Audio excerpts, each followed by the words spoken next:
வணக்கம்மா. வணக்கம் சித்ரா. எப்படி இருக்கீங்க? நல்லா இருக்கேன் சித்ரா.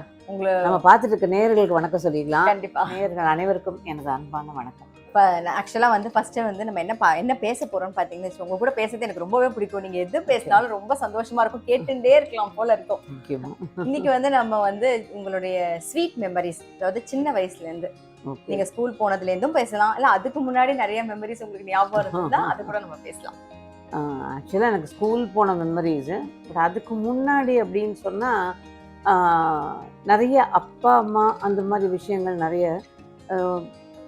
ஆரம்பிக்கிறதே ஒரு சின்ன நெகிழ்வான இதுவோடு ஆரம்பிக்கணும்னு நினச்சா, நான் ரொம்ப சின்ன குழந்தையா இருக்கும்போது அம்மாவுக்கு வந்து நிறைய உறவுகள், எல்லாம் அப்பா வழி உறவுகள், அம்மா வழி எல்லாரையும் பார்க்கறதுக்கே அம்மாவுக்கு நேரம் சரியாக இருக்கும். இதில் அப்பாவுக்கு வேற அவரோட இது சினிமா ஆளுங்க சம்மந்தப்பட்ட ஆளுங்கள்லாம் வருவாங்க. ஸோ அம்மாவுக்கு ரொம்ப பார்த்துக்க முடியாதுனால பெரியம்மா, சித்தி இவங்க யாராவது கூடவே இருப்பாங்க. எங்களோட பெரும்பாலும் என்னை பார்த்துக்கிறதுலாம் எங்கள் சித்தி, அவங்க கூடவே இருந்து தான் வளர்த்தாங்க கொஞ்ச நாளைக்கு. ஸோ எனக்கு வந்து அந்த சமயத்தில் உடம்பு சரியில்லாமல் இருந்தது தான். அம்மா சொல்லுவாங்க அது உடம்பு சரியில்லாமல் இருந்தது, அதோட வந்து இந்த அக்கின்னு சொல்லுவாங்க, அந்த மாதிரி வந்து அப்படியே உன்னை பார்த்தாலே கஷ்டமாக இருக்கும்.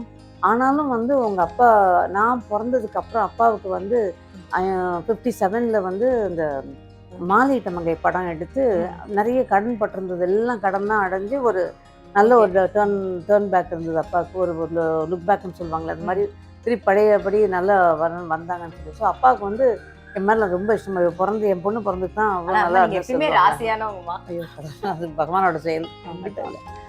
அதனால அப்பாவுக்கு வந்து அவ்வளோ இஷ்டமா. அதனால அப்பா என்ன பண்ணுவாங்கன்னா, வந்து அவள் எங்கே வெளியில் போயிட்டுக்கிட்டு வந்தால் கூட என்னை தூக்கிட்டு அம்மா சொன்னா அப்படி இருக்காளே உடம்புலாம் முடியல அப்படின்னா, ஓடி என் பொண்ணு அப்படின்னு சொல்லிட்டு ஆசையாக தூக்கி முத்தம் பண்ணி வாங்கலாம். ஸோ அது ஒரு ரொம்ப எனக்கு நினைவு தெரியாத வயசில் நடந்த விஷயங்கள் அம்மா சொல்லுவாங்க, நீ அப்படி இருப்ப ஆனால் அவங்க அப்பா நம்ம தூக்கி குஞ்சிக்குவாங்க அப்படின்வாங்க. ஸோ அது வந்து சந்தோஷமான இது. அடுத்து ஸ்கூல் போகும்போது அம்மாவுக்கு வந்து என்னென்னா, பொம்பளை பிள்ளைங்க கான்வென்ட்டில் படிக்கணும், 4 எழுத்து இங்கிலீஷில் பேச தெரியணும். அப்போல்லாம் அதுதானே இங்கிலீஷில் பேசுறது பெரிய விஷயம். இங்கிலீஷில் பேசவும் எழுதவும் தெரிஞ்சால் போதும்.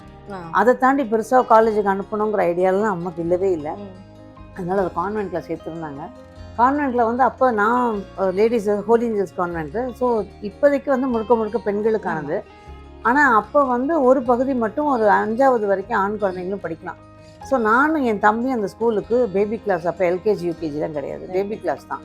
அந்த பேபி கிளாஸ்க்கு நானும் என் தம்பியும் போகும்போது ரிக்ஷாவில் போவோம். நிறைய குழந்தைங்க, மற்ற குழந்தைங்கள்லாம் ஒவ்வொருத்தரும் ஒவ்வொரு மாதிரினா நாங்கள் 2 பேர் ரிக்ஷாவில் போவோம். போகிற வழியில் டைரக்டர் கிருஷ்ணன் பஞ்சு வீட்டில் வந்து அப்பாவுக்கு சமயங்களில் கம்போசிங் நடக்கும். அது வீட்டுக்கு பக்கம்.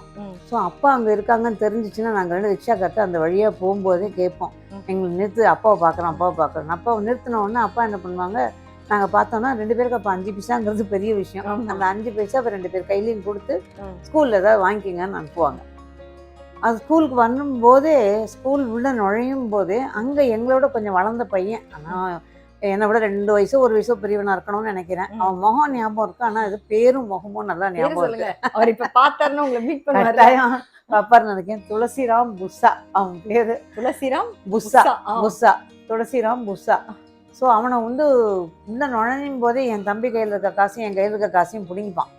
பிடுங்கிட்டு போ அப்படின்னு தட்டுவான்.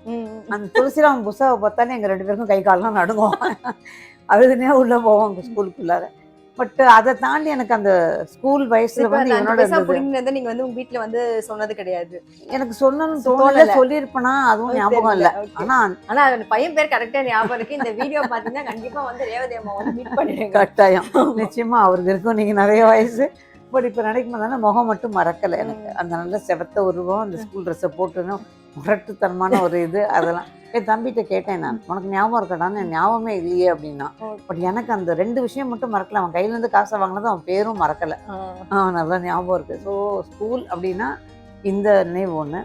அடுத்தது ஸ்கூலில் வந்து ஓரளவு வளர்ந்ததுக்கு அப்புறம் பார்த்தீங்கன்னா, எந்த நிகழ்ச்சி நடந்தாலும் கையை தூக்கிடுவேன். அது உடனே நான் வந்து பாடுறதா இல்லை ஆடுறதா எல்லாத்துக்கும் நான் கையை தூக்கிட்டு, எங்கள் அம்மா எல்லாத்துக்கும் போயிட்டு வர, அப்புறம் ட்ரெஸ்ஸை மாற்றணும், அதை மாற்றணும், அதுக்கும் ரெடி ஆகணும். ஸோ அதுக்கும் அம்மா கிட்ட வந்து எல்லாத்துக்கும் நிற்கணும். அதனால் அம்மா ஆனால் அதை பண்ணி விட்டுருவாங்க, சிலைக்காமல் பண்ணிவிடுவாங்க. ஆனால் சொல்லுவாங்க எல்லாத்துக்கும் கையை தூக்கிட்டு வரேன், எல்லா ப்ரோக்ராமும் நான் கலந்துக்கணும்னு ஆசைப்படுவேன். அது போயிடுவேன். அதே மாதிரி படிப்புன்னு பார்த்தா நான் ஒரு ஆவரேஜ் ஸ்டூடெண்ட்டு தான்.